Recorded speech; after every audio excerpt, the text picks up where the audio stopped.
దేవుని పరిశుద్ధ నామానికి స్తోత్రం కలుగును గాక. కూడి వచ్చిన మీ అందరికీ ప్రభువు అయిన యేసుక్రీస్తు వారి యొక్క నామమున మరొకసారి శుభములు తెలియజేస్తున్నాను. ఈ లాక్డౌన్ సందర్భంగా మనమందరము ఒక చోట కూడి ఉండలేకపోయినప్పటికీ మన గృహాల్లో వేరు ప్రాంతాలైనప్పటికీ అందరము ఒకే దేవుని యొక్క సన్నిధిని అనుభవిస్తూ దేవుని యొక్క నామాన్ని మనము మహిమపరుస్తూ ఉన్నాము, దేవుని మనము ఘనపరుస్తూ ఉన్నాము. కాబట్టి అందరూ కూడా శ్రద్ధగా దేవుని యొక్క వాక్యాన్ని మీరు వినాలని ప్రభు పేరట మీకు నేను మనవి చేస్తూ ఉన్నాను. వాక్యంలోకి వెళ్ళే ముందు మరొకసారి నేను ప్రకటన చేస్తున్నాను. మే 14వ తారీఖున మనకి ఇశ్రాయేలీల స్వాతంత్ర దినోత్సవ సందర్భముగా ఒక ప్రత్యేకమైనటువంటి కూడికను ఏర్పాటు చేస్తూ ఉంటాము. అయితే ఈ లాక్డౌన్ పరిస్థితులలో మనము మందిరములో ఆ కార్యక్రమాన్ని చేయటానికి వీలు లేని పరిస్థితులలో ఈ రీతిగానే లైవ్లో మనం ఈ కార్యక్రమాన్ని మరి ఇవ్వటం అనేటువంటిది జరుగుతూ ఉంది. ఈ లైవ్ కార్యక్రమం ద్వారా 14వ తారీఖు సాయంత్రం 7 గంటలకు అందరూ కూడా మీరు మీ గృహాల్లో మందిరానికి సిద్ధపడినట్లుగానే మీరు సిద్ధపడి ఈ కార్యక్రమాన్ని మీరు చూడాలని ప్రభు పేరట మీకు నేను మనవి చేస్తూ ఉన్నాను.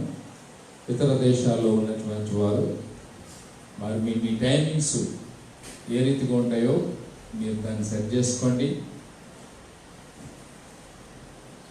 14వ తారీఖు సాయంత్రం 7 గంటలకు భారతదేశ కాలమాన ప్రకారం ఇండియన్ స్టాండర్డ్ టైంలో 7 PM మనకి ఇజ్రాయెల్స్ ఇండిపెండెన్స్ డే ప్రోగ్రాము ప్రారంభమవుతుంది కనుక అందరూ కూడా మీరు సిద్ధపడి ప్రభుని మహిమపరచవలసిందిగా ప్రభు పేరట మనం చేస్తున్నాం. రైట్, మనం దేవుని వాక్యాన్ని ధ్యానం చేసుకుందాం. యాకోబు పత్రికలోకి వెళదాం. మనం యాకోబు రాసినటువంటి పత్రిక 1వ అధ్యాయము 12వ వచనాన్ని మనం ధ్యానం చేస్తున్నాం. యాకోబు రాసినటువంటి పత్రిక 1వ అధ్యాయము 12వ వచనం. శోధన సహించువాడు ధన్యుడు, అతడు శోధనకు నిలిచిన వాడే ప్రభు తను ప్రేమించు వారికి వాగ్దానము చేసిన జీవ కిరీటము పొందును. మనం యాకోబు పత్రికలో నుంచి మనం చూస్తూ ఉన్నాం. మరి శ్రమలలో క్రైస్తవుని యొక్క విశ్వాసం ఎలా ఉండాలో ఈ పత్రిక యొక్క ప్రాముఖ్యమైనటువంటి ఉద్దేశాన్ని మనము గ్రహించుకుంటూ వస్తూ ఉన్నాము. దేవుని సంఘముగా, దేవుని బిడ్డలముగా మరి ఇప్పటి వరకు జనవరి నుంచి ఇంతవరకు 1వ అధ్యాయము 12వ వచనం వరకు మనం ధ్యానం చేయటం అనేటువంటిది జరుగుతూ ఉన్నది.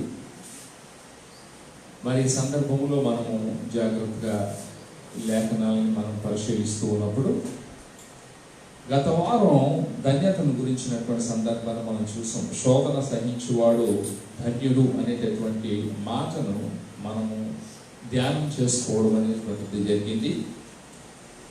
దేవుడు గద్దించేటువంటి మనుష్యుడు ధన్యుడు అనేటువంటి సంగతిని మనం చూసుకుంటూ యెహోవా ధర్మశాస్త్రమును అనుసరించేటువంటి వారు, దాని అందు ఆనందించేటువంటి వారు ధన్యులు అనేటటువంటి విషయాన్ని మనము గమనిస్తూ ఉన్నాం. దేవునికి స్తోత్రం కలుగును గాక. దేవుడు చక్కటి వాతావరణాన్ని ఇచ్చాడండి. ఇది మే నెలలో ఉన్నట్టుగా లేదు, నాకు నిజంగా చూడాలంటే మంచి చక్కటి వాతావరణం అవుతుంది. బాగా వర్షం కూడా పడుతుందేమో అనుకుంటున్నాను నేను. దేవుని యొక్క ఆశీర్వాదపు జల్లులు పడుతూ ఉన్నాయి. ఆహ్లాదకరమైనటువంటి వాతావరణం ఉంది. ఇప్పుడు చాలా సంతోషంగా వాతావరణం కనబడుతూ ఉంది. కాబట్టి దేవుని సన్నిధిలో అందరూ కూడా సంతోషంగా ప్రభుని మహిమపరిచి ప్రభుని గణపరిచారు. మరి ఈరోజు ఇదే వచనంలో నుంచి, అనగా 12వ వచనంలో నుంచి జీవ కిరీటమును గూర్చినటువంటి కొన్ని మాటలను మనము ధ్యానం చేసుకున్నాం. శోధన సహించువాడు ధన్యుడు అనేటటువంటి మాటను గత వారం మనం ధ్యానం చేశాం. ఇప్పుడు అతడు శోధనకు నిలిచిన వాడే. ప్రభువు తన్ను ప్రేమించు వారికి వాగ్దానం చేసిన జీవ కిరీటము పొందును అనేటటువంటి మాటను మనం చూస్తున్నాం. దేవుని బిడ్డలారా, ఒకానొక దినాన్ని లేక ఒకానొక సమయంలో రాజరికములు ఉన్నవి. అఫ్కోర్స్ ఇంకా కొన్ని దేశాల్లో ఇంకా రాజరికం అనేటువంటిది ఉంటూ ఉండవచ్చును. రాజులకు కిరీటం అనేటువంటిది ఉంటూ ఉండేది.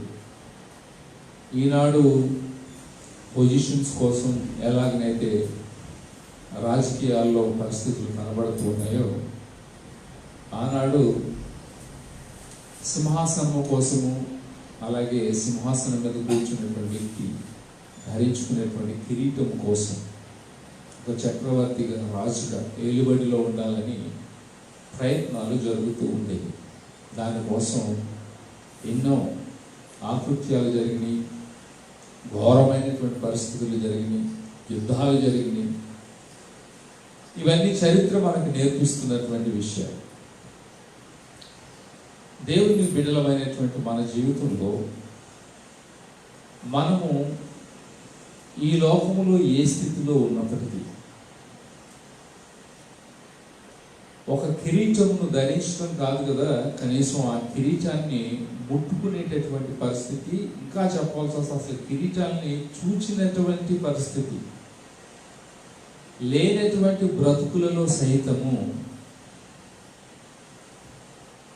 దేవుడు బిడ్డలైనటువంటి వారికి, దేవుని సంఘముగా ఉన్నటువంటి ఆయనను ప్రేమించేటువంటి వారు, ఆయన ప్రేమించేటువంటి వారు ఎవరైతే ఉన్నారో వారికి ఆయన జీవ కిరీటాన్ని అనుగ్రహిస్తానని దేవుని యొక్క వాక్యములో మనం చూస్తూ ఉన్నాం. బైబిల్ గ్రంథంలో మనకి కొన్ని కిరీటాలు కనబడుతుంటాయి.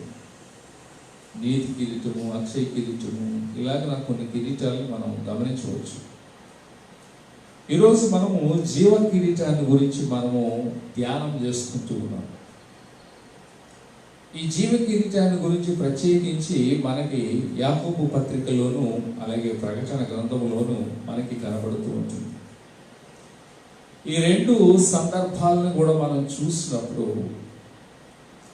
ఏ వ్యక్తి అయితే శోధనలోనికి ప్రవేశిస్తాడో, శ్రమలలోనికి ప్రవేశిస్తాడో,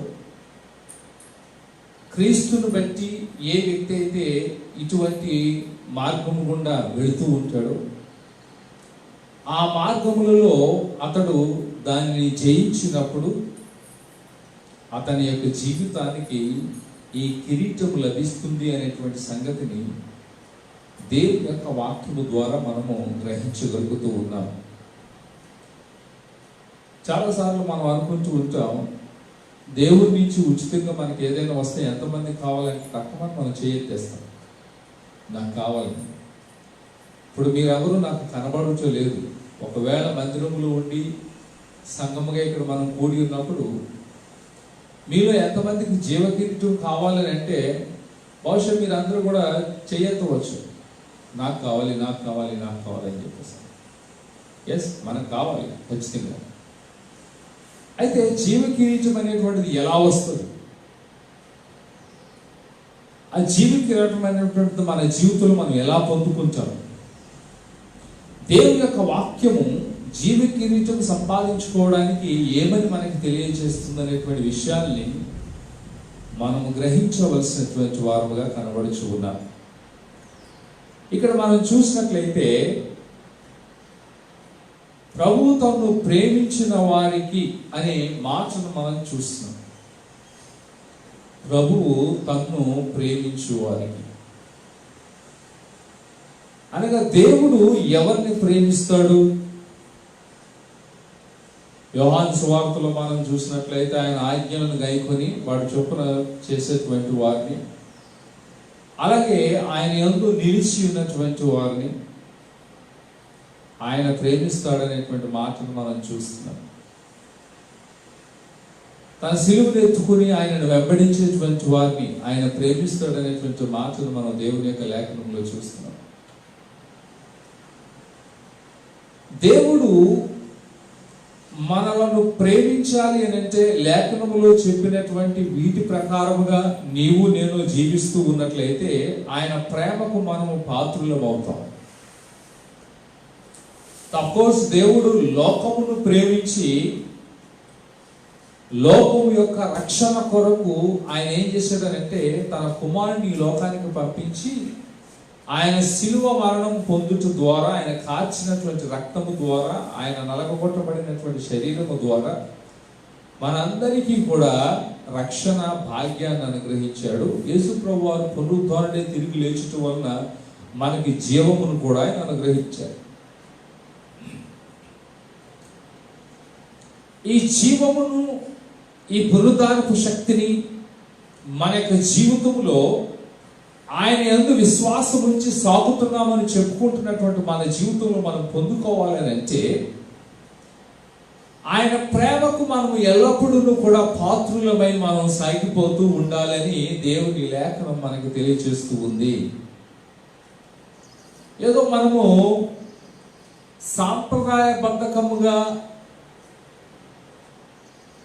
సాంప్రదాయబద్ధంగా మనము కొన్ని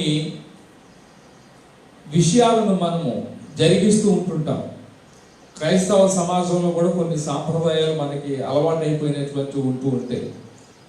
ఈ ఒక్క సంఘమే కాకుండా ప్రపంచవ్యాప్తంగా చాలా మంది తెలుగువారు ఈ కార్యక్రమాలను చూస్తున్నారు. వారిలో అనేక మంది అనేక సంఘాలకి సంబంధించినటువంటి వారుగా ఉన్నారు. కాబట్టి నేను ఈ మాటలు చెబుతూ ఉన్నాను. ఒక్కొక్క సంఘములో ఒక్కొక్క రకమైనటువంటి సాంప్రదాయాలను మనం కలిగి ఉంటూ ఉంటాం. అందులో కొన్ని విచారకరమైన విషయం ఏంటంటే లోక సంబంధమైనటువంటి సాంప్రదాయాలు కూడా మిళితమైపోయినటువంటివి కనబడుతూ ఉంటుంటే కొన్ని స్థలాల్లో. నా చిన్నప్పుడు క్రిస్మస్ సమయములలో సినిమా పాటలను దేవుని పాటలుగా మలిచి ఆ ట్యూనింగ్లో క్రిస్మస్ పాటలు పాడుతూ ఉండేవారు. ఆ రోజుల్లో అదొక వేలం వెర్రి కింద ఈ యూత్ క్రిస్మస్లు పెడుతూ జరిగిస్తూ ఉండేవారు. అది తప్పు అని ఆ రోజున ఖండించేటువంటి సేవకులు బహుశా కొద్దిమంది ఉండి ఉండవచ్చునేమో, కానీ మోస్ట్ ఆఫ్ ది చర్చెస్లో ఈ పనులు జరుగుతూ ఉంటాయి, ఎస్టాబ్లిష్డ్ చర్చెస్. అలాగే ఇంకా భయంకరమైన విషయం ఏంటంటే రికార్డింగ్ డాన్సులు కూడా జరిగించేటువంటి వారు లేకపోలేదు. ఈ క్రిస్మస్ సందర్భంగా రికార్డింగ్ డాన్స్లు వేసినటువంటి వారు కూడా లేకపోలేదు. ఇలాంటివి ఎన్నో దేవుని యొక్క మహాకృపను బట్టి తప్పించబడి దేవుని వాక్య సత్యాలను ఎరుగుతూ దేవుడు కొంతమంది భక్తులను లేపి కొన్ని సత్యాలను ఆయన బయలుపరచడం వలన, తెలియచెప్పడం వలన, దేవుని వాక్యంలో నుంచి బహు వివరంగా జరిగించడం వలన వాటిలో నుంచి బయటికి వస్తూ విడుదల పొందుకున్నటువంటి సంఘాలు, విశ్వాసులు చాలా వరకు మనకి కనబడుతూ ఉంటాయి. అయినప్పటికీ కూడా ఇంకా కొన్ని సాంప్రదాయాలు సంఘాల్లో కనబడుతూ వస్తూ ఉంటుంటాయి. ఇలాగ చేస్తేనే భక్తి అనేటటువంటి దృక్పథంతో చాలా మంది ఉంటూ ఉన్నారు. ఇది వాక్యానుసారమా కాదా, ఇది వాక్య విధానమా కాదా అనేటటువంటి విషయాలు చాలా మందికి తెలియవు. వాళ్ళకి ఏంటంటే మొదటి నుంచి ఒక పద్ధతి అలవాటు అయిపోయింది కాబట్టి ఆ అలవాటులోనే ఇది ఇలా ఉండాలి అని అనుకోవడం అనేటువంటిది జరుగుతూ ఉంటుంది. దేవుని బిడ్డలారా, దేవుని సంగమా, జాగ్రత్తగా గమనిద్దాం. మనము ఏదో మన పితరులు అనబడినటువంటి వారు భక్తి మనకు అలవాటు పడడానికి ఆనాడు తెలిసి తెలియనటువంటి ప్రజల మధ్యలో కొన్ని సాంప్రదాయాన్ని అలవాటు చేసి ఉండి ఉండవచ్చు. అలాగని వాక్య సత్యాన్ని ఎరిగిన తర్వాత అవే పద్ధతిలో మనం ఉండాలని కాదు. సండే స్కూల్లో పరలోక ప్రార్థన నేర్పిస్తారు. దాని అర్థం ఏంటంటే నీ జీవితకాలం అంతా ప్రార్థన చేయాలంటే పరలోకమందున్న మా తండ్రి నీ నామం పరిశుద్ధపరచబడును గాక అని ప్రార్థన చేయమని కాదు. నువ్వు ఎదుగుతున్న కొద్దీ నీ ప్రార్థనలో ఒక గొప్ప లోతైనటువంటి అనుభవంలోనికి వెళ్ళాలి. కొన్ని లేఖనాలను అనుసరించి చేసేటువంటి ప్రార్థన విధానము ఉండాలి. నీ పరిస్థితులకు, నీ యొక్క విధి విధానాలకు అనుకూలమైనటువంటి ప్రార్థనలు కనపడాలి. నీవు ఎదుర్కొంటున్నటువంటి సమస్యలకు, శోధనలకు దేవుని దగ్గర అడిగేటటువంటి పద్ధతిని నువ్వు నేర్చుకోవాలి. ఇలాగన మనం ఎదుగుతూ ఉంటుంటాం. మొదటి కీర్తన కానీ, 23వ కీర్తన కానీ, లేదంటే యోహాను సువార్త 3వ అధ్యాయం 16వ వచనం కానీ, బైబిల్లో కొన్ని కంటత వాక్యాలు సండే స్కూల్లో చెబుతూ ఉంటారు. దాని అర్థం ఏంటంటే నీ జీవితకాలం అంతా కేవలం ఈ వాక్యాలు మాత్రమే చదివి ఉండాలని కాదు. నువ్వు దేవుని యొక్క వాక్యాన్ని ఎల్లప్పుడూ కూడా నువ్వు ఎదుగుతూ ఉన్నప్పుడు, దేవుని వాక్యాన్ని చదవగలిగినటువంటి స్థితి నీకు వచ్చినప్పుడు నువ్వేం చేస్తూ ఉండాలంటే వాటిని నేర్చుకుంటూ ఉండాలి.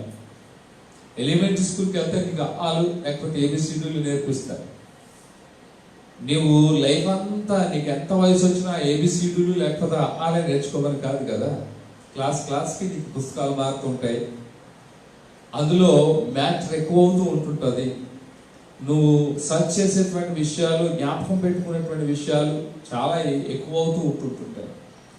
పరీక్షల్లో వాటి అన్నింటినీ కూడా ఎదుర్కోవాల్సినటువంటి అవసరం వస్తుంటుంది. క్రైస్తవ్యంలో కూడా అంతే. నువ్వు సండే స్కూల్లో నేర్చుకున్నటువంటి విషయాలే కానీ, లేకపోతే ఆ అంశాలే కానీ నీ జీవితకాలం అంతా కూడా ఉండాలని కాదు. ఇంకా నువ్వు లోతైనటువంటి లోపలికి వెళ్ళవలసినటువంటి అవసరం కనబడుతూ ఉంది. అందువల్ల సాంప్రదాయాలు మన యొక్క పితరులు అనబడినటువంటి వారు మనం నేర్చుకోవడానికి పెట్టినటువంటి విషయాలు ఏవైతే ఉన్నాయో ఎప్పుడు నువ్వు అలాగే ఉండాలని కాదు. నువ్వు వాక్య సత్యాన్ని ఎరిగి కొద్దీ, లోతైన అనుభవంలోకి వెళ్ళే కొద్దీ నువ్వు ఇంకా ఏమవ్వాలనంటే లోతులకు ప్రవేశిస్తూ గొప్ప మరి సందర్భాలను నువ్వు అనుభవిస్తూ ఒక అనుభవపూర్వకమైనటువంటి క్రైస్తవునిగా నువ్వు జీవించాలి.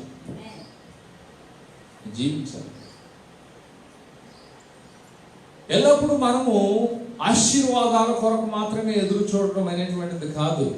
కొన్ని సందర్భాల్లో మనము ఈ శోధన పరమైనటువంటి పరిస్థితులు, ఆ శోధనలో మన యొక్క భక్తి విశ్వాసాలని కనపరిచేటువంటి ఆ యొక్క విధానము మన జీవితంలో ఖచ్చితంగా జరగాలనేటువంటి విషయాన్ని ఇక్కడ మనం చూస్తున్నాం. కాబట్టి ఇలాంటివి ఎప్పుడైతే జరుగుతూ ఉంటాయో వాటిలో మనం నిలబడుతూ ఉంటామో, తన సిలువను ఎత్తుకొని ఆయనని ఎప్పుడైతే మనం వెంబడిస్తూ ఉంటుంటామో, ఆయన ఆజ్ఞల యందు మనం ఎప్పుడైతే నిలబడి ఉంటామో, ఆయన మాటల యందు మనం ఎప్పుడైతే నిలబడి ఉంటామో, అప్పుడు ఆయన మనలను ప్రేమిస్తూ ఉన్నాడు. మన యొక్క జీవితంలో ఆయన ప్రేమను మనం కొనసాగుతూ, ఆయన ప్రేమలో మనము ముందుకు వెళుతూ, ఆయన మనలను ప్రేమించేటువంటి వ్యక్తులముగా ఆ విశ్వాసము నిరీక్షణతో ప్రభువును స్తుతిస్తూ ఆయన రాజ్యంలోనికి మనం ప్రవేశిస్తే రేపు ఆయన మనకి ఇచ్చేటువంటి గొప్ప బహుమానం ఏంటంటే జీవ కిరీటాన్ని ఆయన మనకు అనుగ్రహిస్తూ ఉన్నాడు. దేవునికి మహిమ కలుగును గాక. అందుకే ఏమంటాడంటే శోధనకు నిలిచిన వాడే, శోధనకు మనం పారిపోయేటువంటి వారుగా మనం ఉండకూడదు. యేసు ప్రభువుని పట్టుకోవడానికి వచ్చినప్పుడు ఆయన శిష్యులను తీసుకుని వెళ్ళి గెత్సెమనే తోటలోనికి వెళ్ళినప్పుడు ఆయన అంటే మీరు శోధనలో ప్రవేశించుకున్నట్లు మెలకువగా ఉండి ప్రార్థన చేయండి అని అంటే వారికి చేయాలని ఉంది, కానీ వారు టైర్డ్ అయిపోయారు, శరీరం బలహీనం అయిపోయింది, కాబట్టి ప్రార్థన చేయలేకపోయారు. దానివల్ల జరిగింది ఏంటంటే సైనికులు వచ్చారు, యేసు ప్రభువుని పట్టుకున్నారు. వీరు శోధంలో నిలబడలేని పరిస్థితుల్లో ఏమైపోయారంటే పారిపోవడం అనేటువంటిది జరిగింది, చెదిరిపోవడం అనేటువంటిది జరిగింది. దేవుని సంగమా, దేవుని బిడ్డలారా, మనం ఒక క్రైస్తవుడు అని పిలిపించుకునే దానికంటే క్రీస్తు శిష్యులు అని మనం పిలిపించుకోవడంలో ఉన్నటువంటి గొప్ప విషయం మరొకటి లేదని నేను అనుకుంటూ ఉంటాను. ఎందుకంటే శిష్యుడికి కొన్ని నియమ నిబంధనలు అనేటువంటి బైబిల్ గ్రంథంలో, నూతన నిబంధన గ్రంథంలో మనకు కనబడుతూ ఉన్నది. కనుక ఆ శిష్యుడిగా ఉండదగినటువంటి వాడు శోధనలలో ప్రవేశించినప్పుడు ఆ శోధనలో ఏం చేయాలంటే తాను నిలబడగలిగినటువంటి స్థితిలో ఉండాలి. పారిపోయేటువంటి వాడు ఉండకూడదు, భయపడేటువంటి వాడుగా ఉండకూడదు. అమ్మో నాకు ఇవన్నీ అవసరం లేదు, ఏదో యేసు ప్రభు దగ్గరికి రావడం అని అంటే ఆయన దీవిస్తాడు, ఆశీర్వదిస్తాడు, నాకు కావాల్సిన అన్ని అనుగ్రహిస్తాడు, అంతవరకే నాకు క్రైస్తవ్యం గురించినటువంటి అవగాహన, అంతకు మించి ఇంకేం అవసరం లేదని నీకు నువ్వు క్రైస్తవ్యంలో బౌండరీలు పెట్టుకోవడానికి ప్రయత్నం చేయదు. నీవేమవ్వాలనంటే నీ విశ్వాసపు యాత్రలో కొనసాగుతూ అనేకమైనటువంటి ఒడిదుడుకుల గుండా నువ్వు ప్రయాణం చేస్తూ నువ్వేం చేయాలంటే చివరికి ప్రయాణం చేయాలి. మనకు తెలుసు ఒక పాట ఉంది, ఏంటంటే మారాను పోలిన చేతైన స్థలముల ద్వారా పోవలసి ఉన్నానేమి, మారాను పోలిన చేతైన స్థలముల ద్వారా పోవలసి ఉన్నానేమి, ఈ రక్షకుండగు యేసే నడుపును, మారాన్ని తనదు మాట నమ్ము, నీ రక్షకుండగు యేసే నడుపును, మారాన్ని తనదు మాట నమ్ము, సియోను పాటలు సంతోషముగా ఆడుచు సియోను వెళ్ళుదము. చూడండి, భావాలు పోలినటువంటి చేదైనటువంటి స్థలముల గుండా మనం ప్రయాణం చేయవలసినటువంటి పరిస్థితి క్రైస్తవ సంఘానికి ఉంది, క్రైస్తవ సమాజానికి ఉంది. ఈ రోజున మనం ఎదుర్కొంటున్నటువంటి పరిస్థితులు దానికి సంబంధించినటువంటివి కావచ్చు. వీటిని అనుసరించి ఒకవేళ నిత్యము కూడా దేవుని మందిరాలకి రానివ్వకుండా చేసేటువంటి పరిస్థితులు కూడా జరిగేటువంటివిగా ఉండి ఉండవచ్చును. అవి వారికి శోధనకరమైన. ఇప్పటికే చాలా మంది విశ్వాసులు అయ్యో మందిరం లేక, దేవుని సన్నిధికి రాలేక, దేవుని వాక్యం వినలేక మేము ఎంతో ఇబ్బంది పడుతున్నాం అన్నటువంటి వాళ్ళు ఉన్నారు. ఒకవేళ ఇలాగ లైవ్ కార్యక్రమంలో వాళ్ళు పాల్గొనలేక వారికి అనుకూలమైనటువంటి పరిస్థితులు లేనటువంటి ఆ విధానములు వాక్యము కరువైపోయి ఇబ్బందులు పడుతున్నటువంటి విశ్వాసులు దృష్టికి వెళుతున్నప్పుడు మాట్లాడుతున్నటువంటి మాటలు. అవును, ఇవన్నీ కూడా మనకి శోధనకరమైనటువంటి పరిస్థితులు, వేదనకరమైనటువంటి పరిస్థితులు. శ్రమల గుండా ఒకవేళ మనం ప్రయాణం చేస్తున్నటువంటి వారుగా ఉండి ఉండవచ్చు. ఇంకా భయంకరమైనటువంటి శోధనలు, శ్రమలు మన జీవితంలోనికి రావచ్చునేమో. అయితే ఏది వచ్చినప్పటికీ కూడా దేవునికి ఒక లెక్క ఉంది. అది మనం దేవుని యొక్క వాక్యంలో నుంచి మనం చూద్దాం. అంతవరకు కూడా నువ్వేం చేయాలని అంటే నువ్వు నిలబడడానికి ప్రయత్నం చేయాలి. దేవుడు మనకు అనుగ్రహించేటువంటి శోధనలే కానీ లేక ఈ ఏర్పడేటటువంటి పరీక్షలే కానీ మనము తట్టుకునేటంతటి వరకు మాత్రమే రాగలిగితే, అంతకు మించి అయితే దేవుడు నీకు నాకు ఇవ్వడు. కానీ నువ్వు మొట్టమొదట్లోనే ఓపిక లేకుండా, సహనం లేకుండా, వాటికి తట్టుకోలేకుండా పారిపోతూ ఉన్నట్లయితే నువ్వు దేవుని చేత ప్రేమింపబడేటువంటి వ్యక్తిగా ఉండలేవు సహోదరుడా, సహోదరి. నువ్వు నిలబడాలి. నువ్వు దేవుని యొక్క సన్నిధిలో నువ్వు ఎప్పుడైతే నిలబడతావో అది నీ జీవితానికి గొప్ప ఆశీర్వాదకరంగా కనబడుతూ ఉంటుంది. అబ్రహాం యొక్క జీవితాన్ని చూడండి. ఆదికాండం 22వ అధ్యాయంలో కనుక మనం చూసినట్లయితే అబ్రహామును దేవుడు ఏం చేశాడనంటే తన స్వజనములో నుంచి, అనగా తన బంధువులలో నుంచి, అలాగే తన ఉన్నటువంటి ప్రాంతంలో నుంచి దేవుడు పిలిచి ఆయన చూపించేటువంటి ఇంకొక దేశానికి వెళ్ళిపోమన్నాడు. ఆ ప్రాంతం ఎలా ఉంటుందో తెలియదు, ఆ ప్రాంతంలో ఉన్నటువంటి వాతావరణపు పరిస్థితులు ఎలా ఉంటాయో తెలియదు, ఆ వాతావరణం ఆ యొక్క ప్రాంతంలో అలవాట్లు, వ్యవహారాలు ఎలా ఉంటాయో తెలియదు, ఆ ప్రాంతంలో తాను ఉండగలుగుతాడా లేదా అనేటటువంటి ఆ యొక్క అవగాహన కూడా లేనటువంటి పరిస్థితులలో అతడు అన్నిటినీ త్యాగం చేసుకుని కేవలం దేవుని యొక్క పిలుపుని బట్టి అబ్రహాము వెళ్ళిపోవడం అనేటువంటిది జరిగింది. అబ్రహాం యొక్క జీవితంలో ఇది ఒక పరీక్ష. అబ్రహాం యొక్క జీవితం ఇది ఒక పరీక్ష. రెండవది ఏంటంటే దాదాపు 25 సంవత్సరాలు దేవుడు చేసినటువంటి వాగ్దానం విషయంలో ఎక్కడ కూడా అతడు ఆ వాగ్దానాన్ని మర్చిపోకుండా అతడు కనిపెట్టడం అనేటువంటిది జరిగింది. 25 సంవత్సరాలు అబ్రహాం యొక్క జీవితంలో ఆ వాగ్దానం కొరకు కనిపెట్టి నిలబడటం అనేటువంటి జరిగింది. ఈ రోజున మనము ఎంత వరకు మనం ఆలోచిస్తున్నామో, ఎంతవరకు మనం కనిపెడుతూ ఉన్నామో, ఎంతవరకు మనం ఉంటున్నామో ఆలోచించాలి. మనకు అంత ఓపిక, అంత నిరీక్షణ మన జీవితంలో ఉంటుందా? ఈరోజు వాగ్దానం చేస్తే రేపటికల్లా కావాలని కోరుకుంటూ ఉంటున్నాం. ఈరోజు మనిషి యొక్క ఆలోచన ఎలా ఉందంటే, ఈరోజు పుడితే రేపే నడిచేయాలనుకుంటున్నాము. అలాంటి ఆలోచనలు ఉన్నాయి. ఎందుకంటే మనకు అన్ని ఇన్స్టెంట్ అయిపోయినాయి. ఏది కావాలన్నా నిమిషాల్లో తయారైపోయేటటువంటి పరిస్థితులను ఈరోజు మానవుడు తయారు చేసుకుంటూ వస్తూ ఉన్నాడు. అలాగే దేవుడి నుంచి జరిగేటువంటి విషయాలు కూడా అలాగే కావాలని మనం కోరుకుంటూ ఉంటుంటాం. ఏదో ఒక శ్రమ వచ్చింది, ఇమ్మీడియట్గా వెళ్ళిపోవాలి మన జీవితంలో నుంచి. ఏదో ఒక శోధన వచ్చింది, ఇమ్మీడియట్గా మన జీవితంలో నుంచి వెళ్ళిపోవాలి. ఏదో కష్టం వచ్చింది, మన జీవితం నుంచి తొందరగా వెళ్ళిపోవాలి. దానిలో నుంచి దేవుని యొక్క మహిమను బయటకు తీసుకురావడానికి, దేవుడు ఆయన తనను గణపరుచుకోవడానికి, దాని ద్వారా మన జీవితాలు కూడా హెచ్చించడానికి ఆయన ప్రణాళిక ఏంటో, ఆయన ఉద్దేశం ఏంటో ఇవన్నీ మనకు కనిపెట్టేది లేదు. ఇవన్నీ మనం ఆలోచించేటువంటిది లేదు. మనం ఏం చేస్తామంటే, అయ్యో శ్రమ వచ్చింది, అర్జెంట్గా పోవాలి ప్రభు, ఈ పరిస్థితి నుంచి తప్పించు, ఈ కష్టం నుంచి నన్ను తప్పించు, ఈ బాధ నుంచి నన్ను తప్పించు, ఈ రోగం నుంచి నన్ను తప్పించు, ఈ వ్యాధి నుంచి నన్ను తప్పించు అని మనం ఆలోచిస్తూ ఉంటుంటాం. అపోజిట్ పౌలు కూడా ఒకనొక సందర్భంలో ఎలా ప్రార్థన చేస్తాను అంటే, నా కృప నీకు చాలు అని చెప్పేసి అని మాట్లాడుతుంటాం. కాబట్టి దేవుని బిడ్డలు గమనించారు, ఆయన మనకు తోడుగా ఉన్నాడు, ఆయన మనతో పాటు ఉన్నాడు. ఇమ్మానుయేలు అనేటటువంటి ఆ దేవాతి దేవుడు ఆయన మనకు తోడుగా ఉండి మనం నడిపిస్తున్నటువంటి వారు.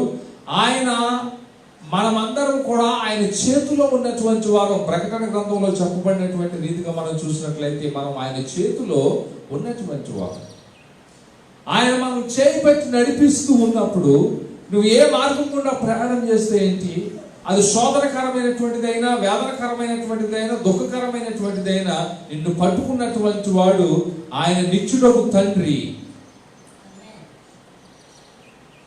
ఆయన బలవంతుడైనటువంటి దేవుడు, సమాధానకర్త అయినటువంటి ప్రభు. ఆయన నిన్ను పట్టుకుని నడిపిస్తూ ఉన్నాడు. అలాంటి పరిస్థితుల్లో నువ్వు దేనికుండా ప్రయాణం చేస్తే, తల్లిదండ్రులు పిల్లల్ని నడిపించేటప్పుడు మధ్యలో కొన్ని ఎదుర్కోవాల్సినటువంటివి ఉంటూ ఉంటాయి.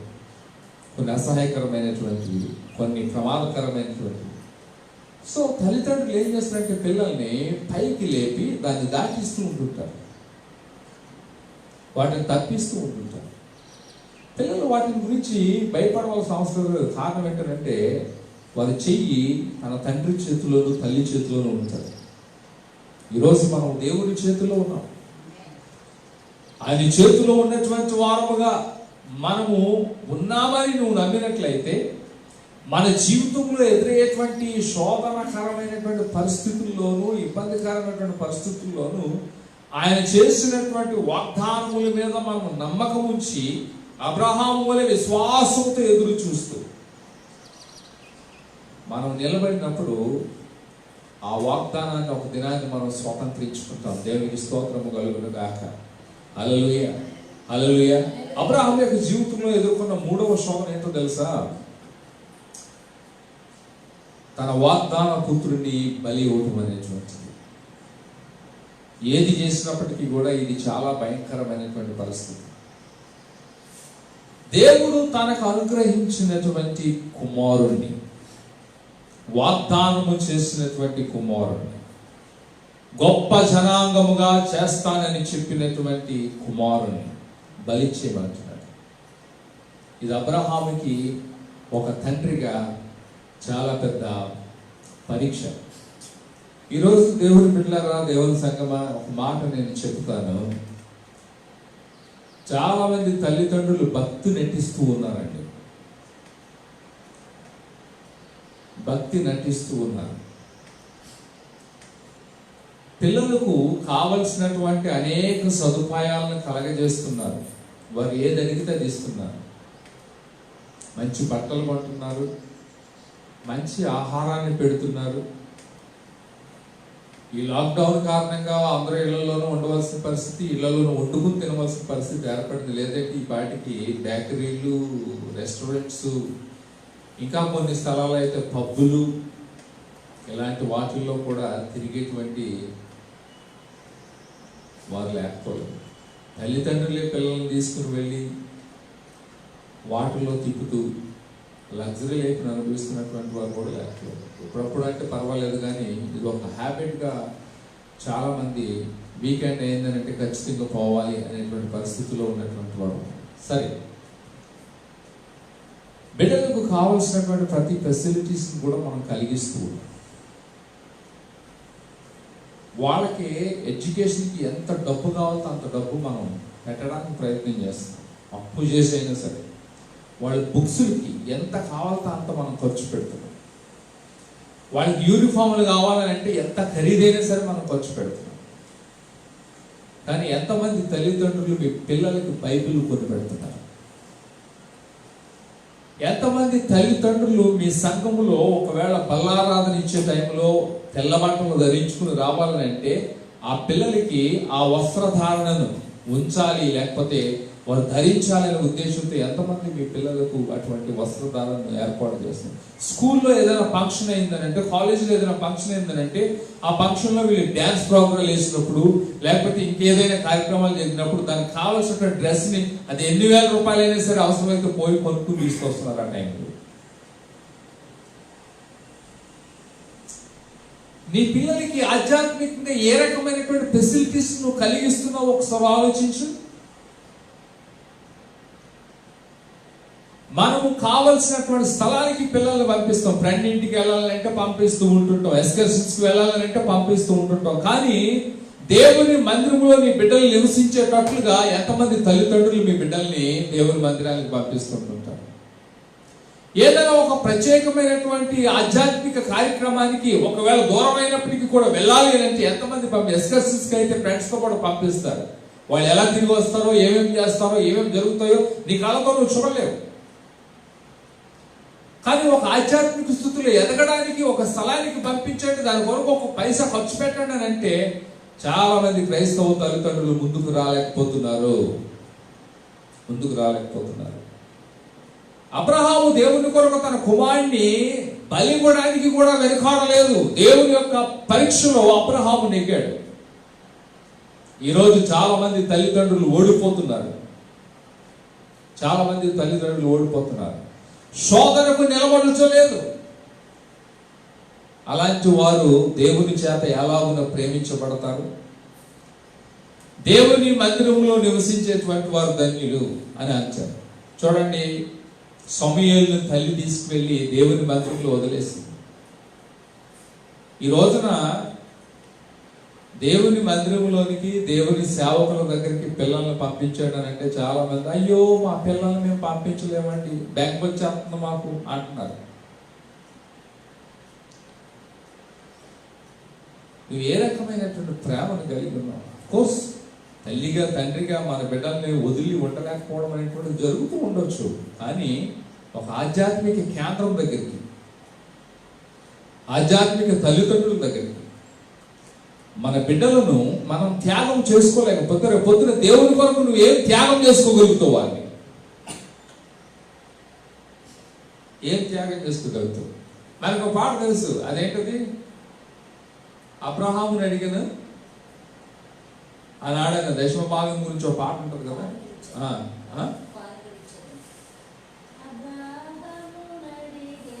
ప్రభువప్పుడు ఇస్సాకును అర్పణ ఇమ్మనెను, నీ బిడ్డలు సేవకు నీచెదవా, నీ బిడ్డలు సేవకు నీచెదవా, నీవిచెదవా, సమర్పణ చేయుము ప్రభువునకు, ఈ దేహము ధనము సమయమును. చూడండి, అబ్రహామును అడిగినప్పుడు అతడు బలి అర్పించాడు. మరి నీ బిడ్డల్ని సేవకు సమర్పిస్తున్నావా? చాలా మంది మాట వస్తుంటారు, ఇదిగోండి మా పిల్లల్ని సేవకు సమర్పించేస్తాము. చాలా సందర్భాల్లో నేను మా యవనస్తులను తీసుకుని నేను అడవులకు వెళ్ళాను. అడవుల్లో తిరిగినంతసేపు ఒక్కొక్కడు ఎవరు మాట్లాడంటే ఇక మా జీవితం అడవుల్లోనే సేవ చేసేస్తాం, ఎంత బాగుందని అని చెప్పేసి అన్నారు. ఈరోజు జూలైలాగా తిరుగుతున్నారు కొంతమంది. దేవుని మందిరాన్ని విడిచిపెట్టేశారు. వాళ్ళ అమ్మ బాబులు ఏం చేశారనంటే ఆ పిల్లల్ని గాలికి వదిలేశారు. వాళ్ళు తాగుతున్నారు, తిరుగుతున్నారు, సమాజంలో 10 మంది చేత చీర్పించుకుంటున్నారు. ఏమైపోయింది సమర్పణ? ఆ రోజు తీసుకున్న తీర్మానం ఏమైపోయింది? చాలా మంది తల్లిదండ్రులు పిల్లల్ని సమర్పిస్తున్నారు, కానీ దేవుని సన్నిధిలో విడిచిపెట్టాలని అంటే, దేవుని సేవకుల దగ్గర నివసింప చేయాలని అంటే భయపడుతున్నారు.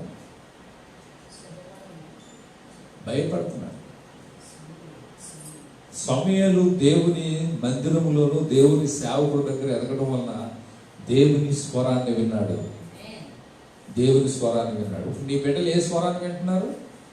నీ చుట్టుపక్కల వాళ్ళు ఏం మాట్లాడుకుంటున్నారో ఆ బూతు మాటలు వింటున్నారు.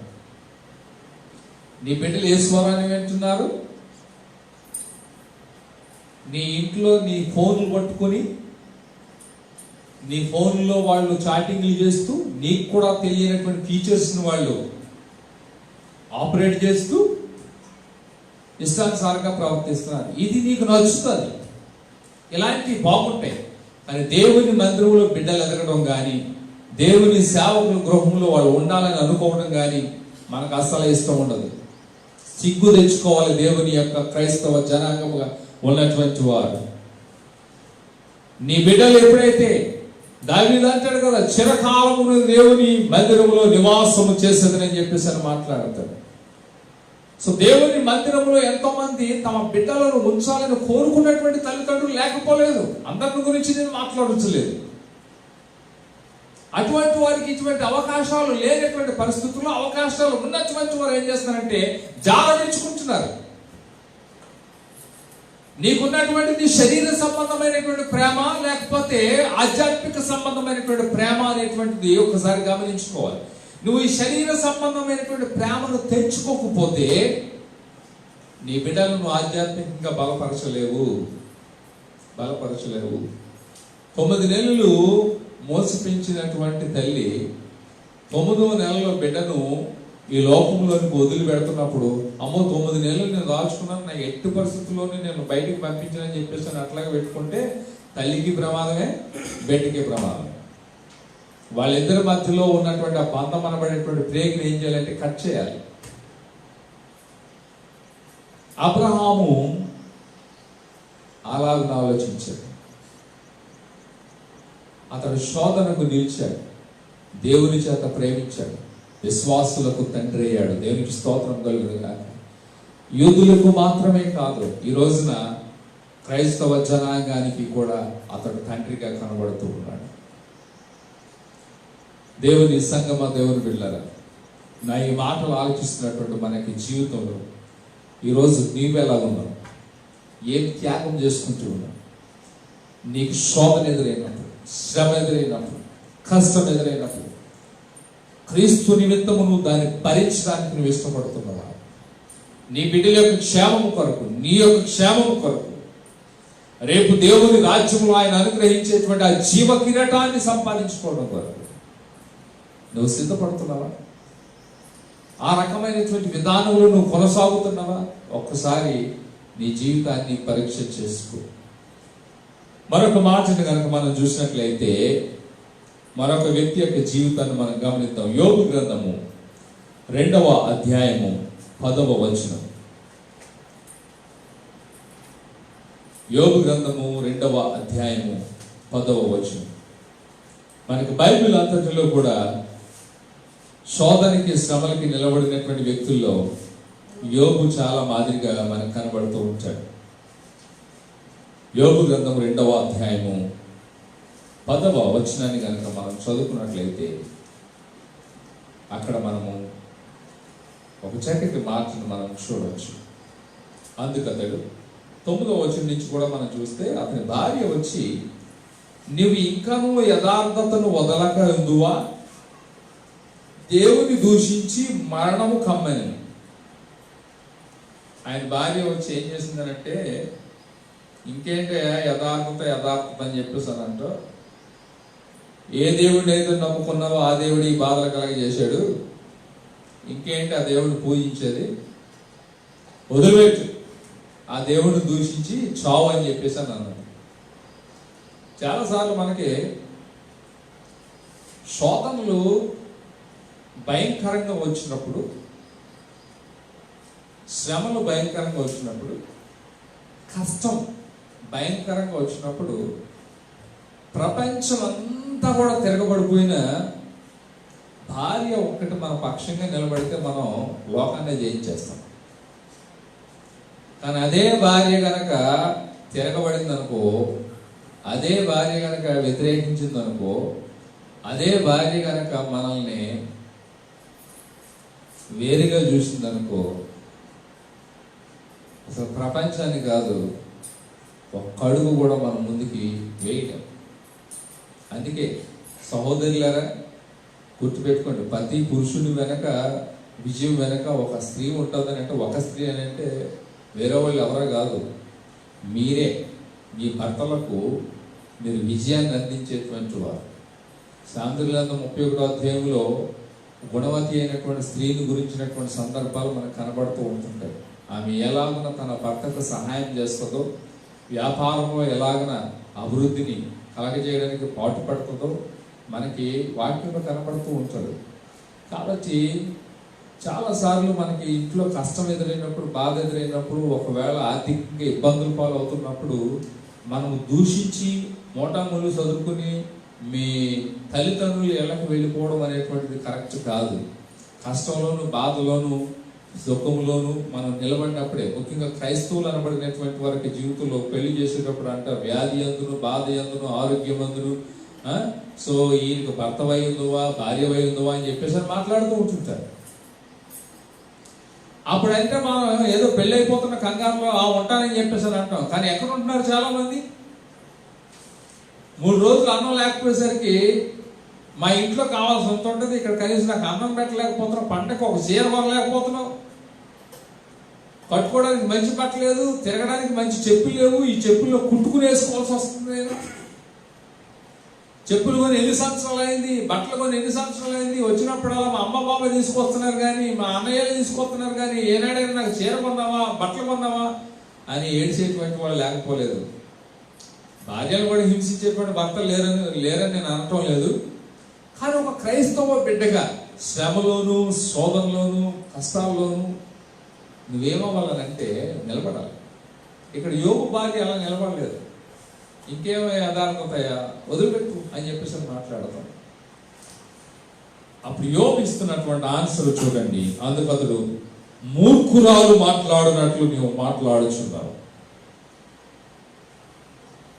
మనము దేవుని వలన మేలు అనుభవించుదుమా, కీడును మనం అనుభవింప తగమానెను. చూడండి ఎంత ఒక విలువైనటువంటి మాటను యోబు భక్తుడు మాట్లాడుతున్నాడు.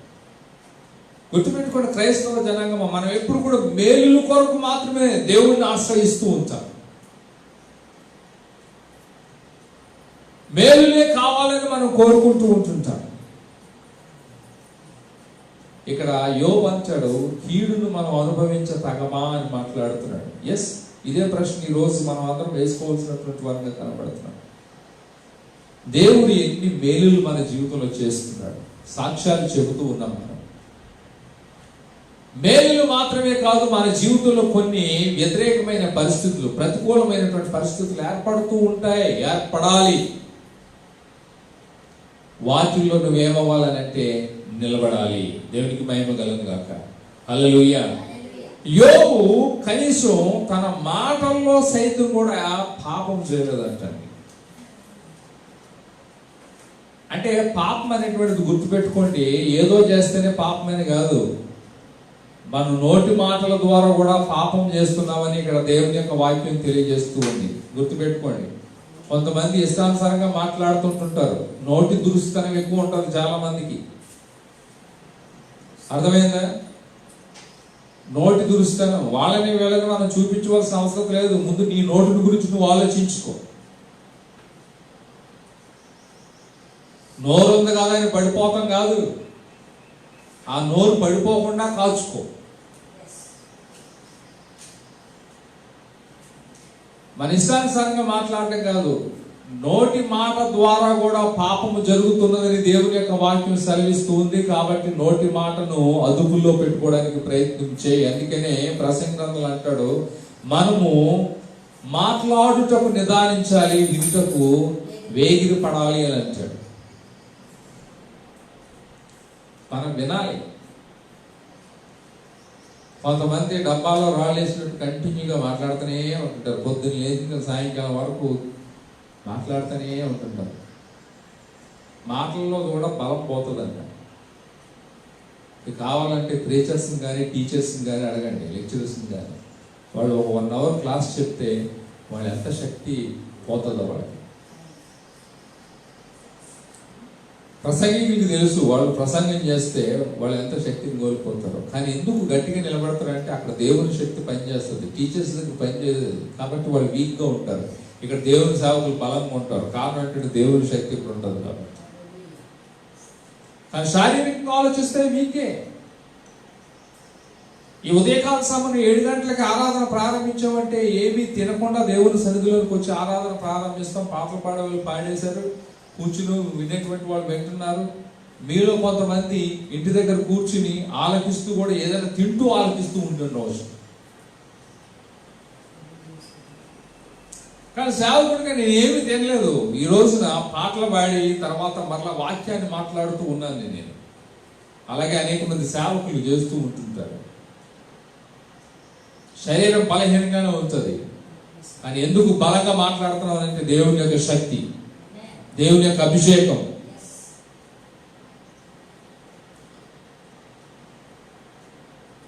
మాటల ద్వారా కూడా యోబు పాపం చేయలేదు. ఈ రోజున మాటల ద్వారా పాపము చేసేటువంటి వారుగా మనం ఉండకూడదు. అయితే మన పాయింట్ ఏంటంటే కీడుకు కూడా మనము సిద్ధపడేటువంటి వారంగానే మనం ఉండాలి. అదే యోబు మాట్లాడుతున్నటువంటి మాట. మేలులేనా ఎప్పుడు? యోబు భార్య చాలా లగ్జరియస్ లైఫ్ అనుభవించిందనండి. గొప్ప ఆస్తి కలిగినటువంటి వ్యక్తులు వాళ్ళు, అందమైనటువంటి బిడ్డలు, అన్నీ కోల్పోయారు, అన్నీ పోయింది. కాబట్టి ఒకేసారి అన్నీ పోయేటప్పటికి అమ్మగారికి దేవుని మీద కోపం వచ్చేసింది. ఆ కోపాన్ని భర్త మీద చూపిస్తూ కదా. స్త్రీలందరూ కూడా ఏదేదో ఉన్నటువంటి అన్ని ఎవరి మీద చూపిస్తారు? అది తేరగా దొరికాడు కదా అని చెప్పేసి అని భర్తల మీద చూపిస్తుంటారు. అది సహోదరు లేరు, లేకపోతే నాకు గుర్రుగా చూసుంటారు.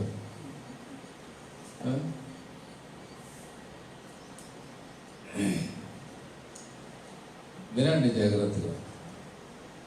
మన మేలుకు మాత్రమే కాదు, కీడు విషయంలో కూడా మనం ఎలా ఉండాలనంటే నమ్మకమైనటువంటి వారికి ఉండాలి. కారణం ఏంటో తెలుసా? ఇదే యోబు గ్రంథం 5వ అధ్యాయం 17వ వచనం కనుక మనం చూసినట్లయితే,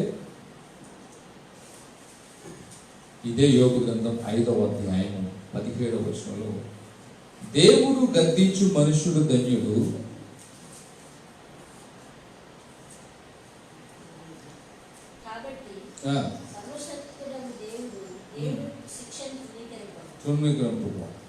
ఆయన గాయపరిచి గాయమును కట్టును, ఆయన గాయము చేయును, ఆయన చేతులే స్వస్థపరచునని దేవుని యొక్క వాక్యం మనకి తెలియజేస్తూ ఉన్నది. దేవుడు గద్దించు మనుష్యుడు ధన్యుడు. కాబట్టి సర్వశక్తుడకు దేవుని శిక్షను తృణీకరింపకము. ఆయనే గాయపరుస్తాడు, ఆయనే గాయం కడతాడు, ఆయన చేతులు స్వస్థపరుస్తున్నాడు. నీకు శోధన వచ్చిందా? శ్రమలో ఉన్నావా? క్రీస్తుని బట్టి నువ్వు శ్రమల గుండా ప్రయాణం చేస్తున్నావా? Don't worry. ఒకవేళ రేపు పొద్దున్న ఇప్పటికీ ఆ పరిస్థితి కలగకపోయినప్పటికీ ప్రజెంట్ ఉన్నటువంటి సిచ్యువేషన్స్, ప్రభు రాకడానికి ముందు జరిగేటువంటి సంఘటనలు, సూచనలు జరుగుతున్నాయి. కాబట్టి సువార్త మూయబడుతున్నటువంటి ఆ స్థితిలోనికి మనం వెళుతున్నాము గనక మన జీవితాల్లో శోధనలోకి ప్రవేశించేటువంటి టైం రాబోతుంది. ఇప్పటికే ఒకవేళ శోధనలో ఉన్నటువంటి వారు ఎవరైనా ఉన్నట్లయితే, ఉన్నవారే కానీ ఎదుర్కోబోతున్నటువంటి వారే కానీ మనం భయపడవలసిన అవసరం లేదు. ఎందుకంటే ప్రభు మన పక్షంగా ఉన్నాడు. ఆయన మనల్ని ఏం చేస్తున్నట్టు నడిపిస్తున్నాడు. ఆయన గాయం పెట్టేటువంటి వాడు, ఆ గాయం కట్టేటువంటి వాడు ఆయన చేతులు స్వస్థపరుస్తున్నాయి. ఆయన శిక్షను తృణీకరించొద్దు. ఆయన గద్దింపును నీవు తృణీకరించవద్దు. గత వారం మనం చూసాం ధన్యతల గురించి. దేవుడు గద్దించు మనుషుడు ధన్యుడు అనేటువంటి సంగతులు మనం చూసాం.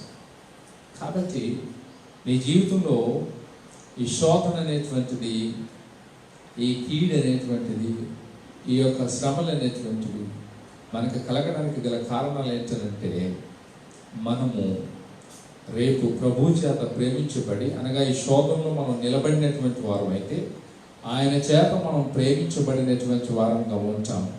మనం ప్రేమించబడుతూ ఉన్నట్లయితే జీవ కిరీటాన్ని మనము సంపాదించుకుంటాం.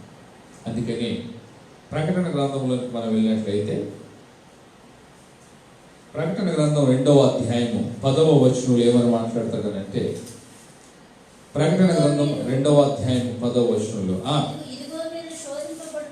ఇదిగో మీరు శోధింపబడినట్లు అపవాది మీలో కొందరిని చెరలో వేయించబోతున్నాడు. 10 దినములు శ్రమ కలుగును, మరణము వరకు నమ్మకంగా ఉండాలి. హల్లెలూయా. నేను మీకు ఏమిస్తాను? జీవ కిరీటాన్ని ఇస్తానని మాట్లాడుతున్నాడు. మరణం వరకు నమ్మకంగా ఉండాలి. మీకు శ్రమ కలుగుతుంది, అపవాది మీలో కొందరిని చెరలో వేయబోతున్నాడు. మీకు ఎన్ని దినాలు శ్రమ కలుగుతుంది? 10 దినాలే. నేను చెప్పాను కదా ఇందాక, దేవునికి ఒక లెక్క ఉంది. నువ్వు తట్టుకోగలిగినటువంటి శ్రమలను మాత్రమే నీకు ఇస్తాడు. నీ కెపాసిటీ ఏంటో దేవుడికి తెలుసు. అటువంటి కెపాసిటీలోని దేవుడు నీకు ఏం చేస్తాడంటే ఆయన నీకు అనుగ్రహిస్తాడు. కాబట్టి మనము నమ్మకంగా ఉండాలి, యథార్థంగా ఉండాలి. నిన్న దినాన్ని ఒక సహోదరుడు తన ఫేస్బుక్లో ఒక పోస్ట్ను పెట్టడం జరిగింది. ఒకప్పుడు తను నివసించినటువంటి గుడిసె ఈ రోజున అతను కట్టుకున్నటువంటి ఒక పెద్ద బిల్డింగ్. ఒకప్పుడు తాను పాత సైకిల్ మీద తిరిగినటువంటి పరిస్థితి. ఈరోజు ఒక 4 కార్లు ఉన్నాయని తను, దేవుడు ఇంతగా దేవుడు మమ్మల్ని ఆశీర్వదించాడని తను ఒక పోస్ట్ పెట్టినప్పుడు నేను తనకు ఒకటే మాట చెప్పాను. మన దేవుడు నమ్మకమైనటువంటి వాడు. ఆయన నమ్మకమైనటువంటి దేవుడు మన ఎడల తన నమ్మకత్వాన్ని కనపరుస్తూ ఉన్నాడు. ఆయన తన నమ్మకత్వాన్ని మన ఎడల కనపరుస్తూ మనల్ని ఏం చేస్తున్నాడంటే గుడిసెలో నుంచి బిల్డింగ్లోకి తీసుకుని వెళ్తున్నాడు, సైకిల్లో నుంచి కారులోకి తీసుకుని వెళ్తున్నాడు. బట్ అదే సమయంలో ఆయన ఎడలో కూడా మనము నమ్మకముగా జీవించాలి. కంగ్రాచులేషన్స్ అని చెప్పేసి ఆయనకి నేను మరలా తిరిగి పోస్ట్ పెట్టడం అనేటువంటిది జరిగింది. ఈ రోజున దేవుని బిడ్డలారా, దేవుని సంఘం జ్ఞాపకం పెట్టుకోండి.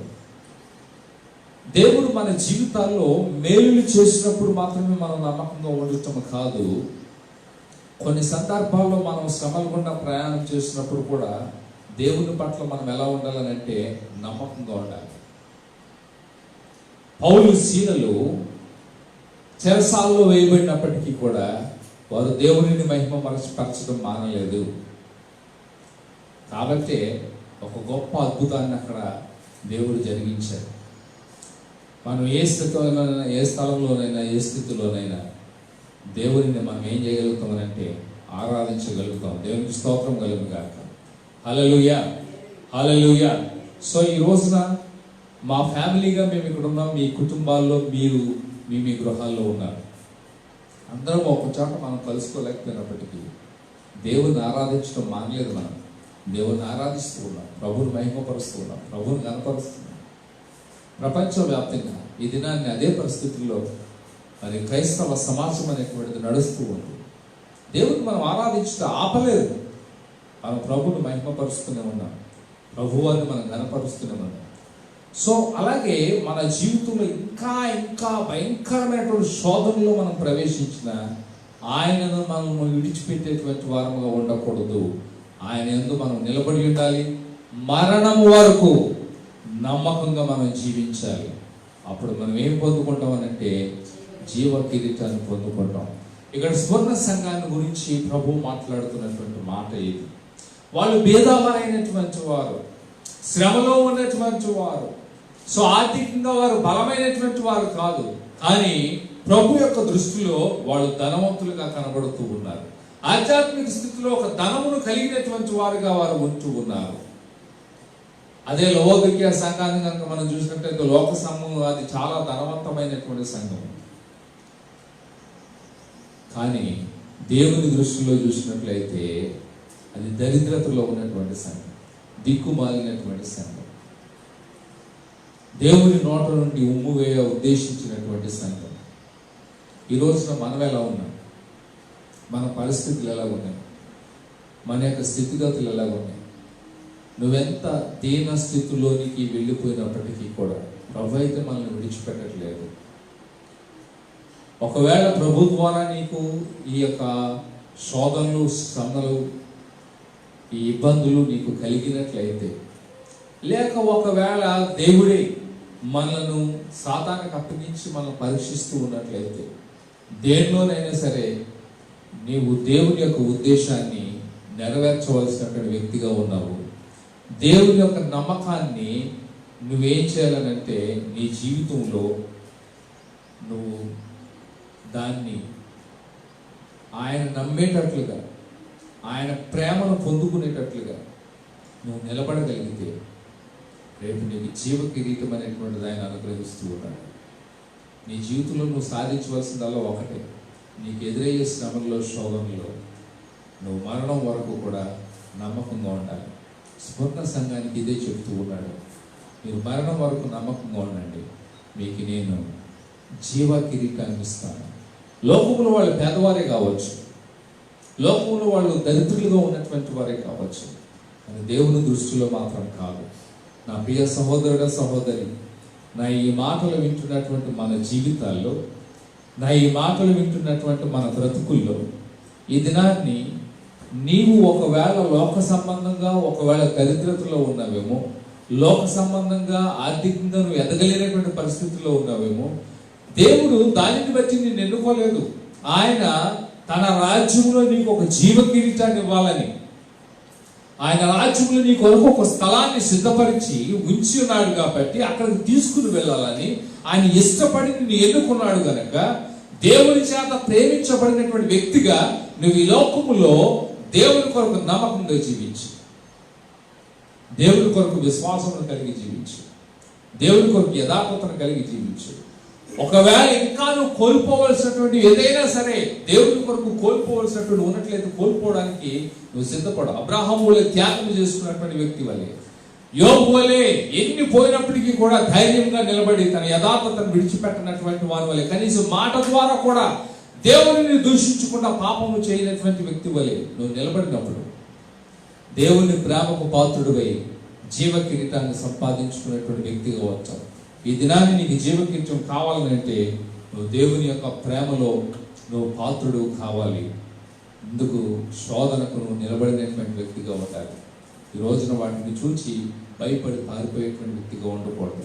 అలాగ నువ్వు ఉండాలని ఆశపడుతున్నట్లయితే నువ్వు ఉన్న స్థలంలో మోకరించు, నువ్వు ఉన్న స్థలంలో మోకరించు. ఒకవేళ నువ్వు మోకరించలేకపోతే లేచి నిలబడు. నీ గృహంలో మోకరించలేకపోతే లేచి నిలబడు. ప్రభు సన్నిధిలో ప్రార్థన చేయి. జీవ కిరీటము దేవుడు ఉచితంగానే అనుగ్రహిస్తున్నాడు. కాకపోతే కొన్ని కండిషన్స్ ఉన్నాయి. ఏంటంటే దేవుని చేత నువ్వు ప్రేమించబడాలి, దేవుని చేత నువ్వు ప్రేమించబడాలి. నువ్వు దేవునిని ప్రేమిస్తా, ఆయన నిన్ను ప్రేమిస్తాడు. దేవుని నువ్వు ప్రేమించడం అంటే ఆయన ఆజ్ఞలను నువ్వు గైకొనాలి, ఆయన కట్టడలను, విధులను నువ్వు గైకొనాలి. వాటి ప్రకారంగా ఉంటే నువ్వు దేవుని ప్రేమించిన వ్యక్తి అవుతావు. అలాగే ఆయన నిన్ను ప్రేమిస్తాడు. నువ్వు దేవుని చేత ప్రేమించబడితే శోధనలో ప్రవేశించిన, శ్రమలో ప్రవేశించిన, కష్టాల గుండా వెళ్ళిన, లోక సంబంధమైన పరిస్థితులు ఏ రీతిగా ఉన్నా ఆయన చేతిలోనూ ఉన్నావు కాబట్టి ఆయన నిన్ను విడిచిపెట్టకుండా ఇమ్మానుయేలు దేవుడిగా నీతో పాటు ఆయన కొనసాగుతున్నాడు కాబట్టి వాటన్నిటిలో నుంచి మనం తప్పిస్తూ ఆయన మనల్ని ఏం చేస్తాడంటే ఆయన రాజ్యంలో తీసుకుని వెళ్ళి నీ తల మీద జీవ కిరీటాన్ని ఉంచుతున్నాడు. లోకంలో నీకు బ్యాంక్ బ్యాలెన్స్ లేకపోవచ్చు, ఆస్తిపాస్తులు లేకపోవచ్చు, మంచి నివాసం నీకు లేకపోవచ్చు, సొంత నివాసం లేకపోవచ్చు, కానీ దేవుని రాజ్యంలో మాత్రం నీకు నివాసాన్ని ఏర్పాటు చేస్తాడు. నిన్ను ఒక రాజుగా ఆ కిరీటాన్ని పెట్టి నిన్ను నిలబెడుతున్నాడు. ఎంత గొప్ప భాగ్యాన్ని ఆయన నీకు అనుగ్రహిస్తున్నాడు సహోదరుడు, సహోదరి. ఈరోజు నువ్వు దేవుని ప్రేమించగలుగుతున్నావా? దేవుని ప్రేమించేటటువంటి స్థితిలో నీ విశ్వాస క్రియలు, నీ క్రైస్తవ జీవితము కొనసాగుతూ ఉందా? ఒక్కసారి పరిశీలన చేసుకో. పరిశుద్ధుడైన మా తండ్రి, నమ్మకమైన ప్రభువానికి స్తోత్రాలు చెల్లించుకుంటున్నాం నాయన. ఇదిగో ఈ దినము మేము విన్నటువంటి మాటలను బట్టి మా జీవితాల్లో వీటిని అన్వయించుకుంటూ ఉన్నాం. మా జీవితాల్లో వీటిని మా మేము పరిశీలన చేసుకుంటూ పరీక్షించుకుంటూ ఉన్నాం. లోకము భయంకరంగా ఉన్నటువంటి సందర్భంలో నాయన మేము నీ బిడ్డలముగా నీ వాక్యానికి లోబడి, నీ వాక్యంలో నిలబడి, మాకు ఎదురయ్యే ప్రతి శోధనలో నుంచి కూడా మేము నీ వాక్యము ద్వారా బలపడుతూ వాటిలో ప్రయాణం చేస్తూ తప్పించబడుతూ ఆ నిరీక్షణ కలిగినటువంటి రాజ్యానికి, ఆ జీవరాజ్యములోనికి, ఆ పరలోక రాజ్యములోనికి, ఆ మోక్ష రాజ్యములోనికి మేము ప్రవేశించి ఆ జీవ కిరీటాన్ని పొందుకునేటువంటి కృపను నీ బిడ్డలముగా ఉన్నటువంటి మాకందరికీ మేము దయచేయమని ప్రార్థన చేస్తున్నాం. మాకేదో ఒక వింత జరుగుతుందని మేము ఆలోచించుకున్నాం. ఈరోజు కరోనా కానీ రేపు ఎంతకంటే 1000 రెట్లు ఇంకా 1,000 రెట్లు బలమైనటువంటి పరిస్థితులే కానీ ఎదురైనప్పటికీ వీటన్నిటికంటే శక్తివంతమైనటువంటి నీ మహాశక్తి ముందు ఏది కూడా మా ప్రభు గొప్పది కాదని మేము గుర్తెరిగినటువంటి వారమై మా విశ్వాసపు యాత్రలో నమ్మకంగా మేము కొనసాగుటకు సహాయం చేయండి. మరణం వరకు కూడా మేము నమ్మకంగా ఉండి నిలబడే కృపను మాకు అనుగ్రహించమని ప్రార్థన చేస్తూ ఈ మాటలు వినిచిన ప్రతి ఒక్క బిడ్డ జీవితంలో ప్రాముఖ్యంగా ఎవరైతే మోకరించి లేచి నిలబడి ప్రార్థన చేస్తున్నారో నాయన ఆ బిడ్డల యొక్క జీవితంలో మీ అద్భుతమైన ఆశ్చర్యమైనటువంటి కార్యములు జరిగించి మీ తోడు కాపుతలు దయచేసి వారిని మీరు నడిపించమని ప్రార్థన చేస్తూ ఉన్నాను. దేవాని కొందనాలు. 100వ కీర్తనలో చెప్పినట్లుగా మరణము వరకు మనల్ని నడిపించేవాడు ఆయన అనేటువంటి మాటను మేము జ్ఞాపకం చేసుకుంటూ ఉన్నాను. కాబట్టి నాయన మమ్మల్ని నడిపించే దేవుడు అయిన నీ వైపు చూస్తూ మేము మా బంధుపు రంగంలో ఓపికతో పరిగెత్తుకున్న దయచేయమని విజ్ఞాపన చేస్తూ మా రక్షకుడును మా కొరకు సిలువలో త్యాగం చేసి నాయన రక్తమును కాల్చి శిలువ మరణమును పొంది 3వ దినాన్ని మృత్యుంజయుడు తిరిగి లేచిన యేసుక్రీస్తు వారి యొక్క దివ్య నామమును అడిగి పొందుకుని నాము తండ్రి, ఆమేన్. మన పరమ తండ్రి దేవుని యొక్క ప్రేమ, మన ప్రభువైన యేసుక్రీస్తు వారి యొక్క కృప, పరిశుద్ధాత్మని యొక్క అన్యోన్య సహవాసము సన్నిధి ఆయన సంఘముగా కూడిన మనందరికీ ఈ యొక్క లైవ్ కార్యక్రమం ద్వారా ఈ మాటలు వినిచినటువంటి బిడ్డలకు ఇప్పుడు నీ ఎల్లప్పుడూ సదాకాలము తోడైండి నడిపించును గాక. ఆమేన్. తండ్రి కుమార శుద్ధాత్మకును తగు స్తుతి మహిమలు కలుగుగాక. ఆదిని ఇప్పుడు ఎల్లప్పుడు అయినట్లు యుగములు అవును. ఆమేన్. రాంటి ఉత్సాహించి పాడుదము, రక్షణ దుర్గము మన ప్రభువే. ఆమేన్.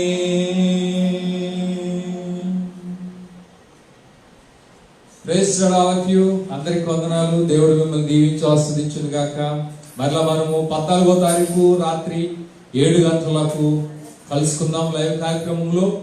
ఇజ్రాయెల్స్ యొక్క ఇండిపెండెన్స్ డే సందర్భంగా ఆ దినాన్ని ప్రత్యేకమైనటువంటి కూడికగా మనము కలుసుకొని ప్రభు యొక్క సన్నిధిలో ఆశీర్వాదాలు సంపాదించుకుందాం. దేవుడు మిమ్మల్ని అందరినీ దీవించి ఆశీర్వదించును గాక. ఆమేన్.